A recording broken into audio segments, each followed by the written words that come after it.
સમાચારમાં વાત કરીએ તો સુરતથી સમાચાર સામે આવી રહ્યા છે। કહી શકાય કે સુરતમાં સામૂહિક આપઘાતનો પ્રયાસ કરવામાં આવ્યો હતો।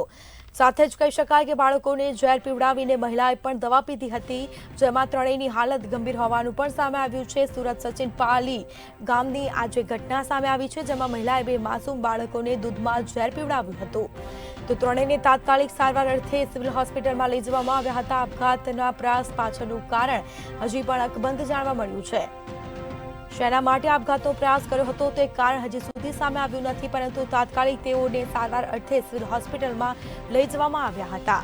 તો બાળકોને ઝેર પીવડાવી મહિલાએ પણ દવા પીધી હતી। ત્રણેયની હાલત ગંભીર હોવાનું પણ સામે આવ્યું છે।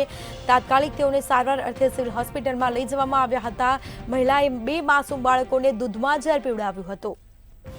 વધુ વિગતો સાથે સંવાદદાતા દિવ્યેશ પરમાર ફોનલાઈન પર જોડાઈ ગયા છે। જી, સુરતમાં સામૂહિક આત્મહત્યાનો પ્રયાસ કરવામાં આવ્યો હતો, શું માહિતી?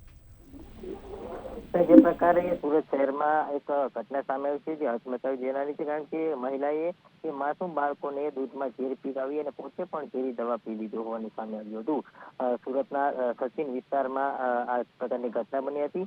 જે પાલી ગામ આવ્યું છે ત્યાં માતાએ તેમણે બે બાળકોને પણ ઝેરી દવા પાઈ દીધી હતી અને પોતે પણ પી લીધી હતી, ત્યારે ગંભીર હાલતમાં સુરતની સિવિલ હોસ્પિટલમાં ખસેડવામાં આવી હતી। કહી શકાય કે જે પ્રકારે આ મહિલા છે તેમના બીજા લગ્ન થયા હતા અને આ બે બાળકો છે તે પહેલા પતિના હતા। જે પ્રકારે સમગ્ર મામલો સામે આવ્યો છે ત્યારબાદ જાણવા મળ્યું છે કે તેમનો જે બીજો પતિ હતો તે પણ હવે તેની સાથે નથી રહેતો, એટલે કે મહિલા અને તેના બે બાળકો ત્રણે એકલા ઘરે જીવતા હતા અને તેના જ કારણે તેમણે કદાચ આ પ્રકારનું પગલું ભર્યું હોય અને ઉંદર મારવાની જે દવા છે તેમના બે બાળકોને પાઈ દીધી હતી અને પોતે પણ પી લીધી હતી। હાલ સુરત સિવિલ હોસ્પિટલમાં સારવાર અર્થે ખસેડવામાં આવી છે અને ત્રણેયની હાલત ગંભીર હોવાનું જાણવા મળી રહ્યું છે। સામૂહિક આપઘાતનો પ્રયાસ જે છે કહી શકાય કે સમગ્ર મામલે હાલ તો પોલીસે તપાસ હાથ ધરી છે। તપાસ બાદ માલુમ પડશે કે શું કારણે આપઘાતનો પ્રયાસ કર્યો હતો। જી, તમામ જાણકારી આપવા બદલ આપનો આભાર। તો સુરત સામૂહિક આપઘાતનો પ્રયાસ સાથે જ બાળકોને જ્યારે દવા પીવડાવી મહિલાએ પણ દવા ગટગટાવી હતી।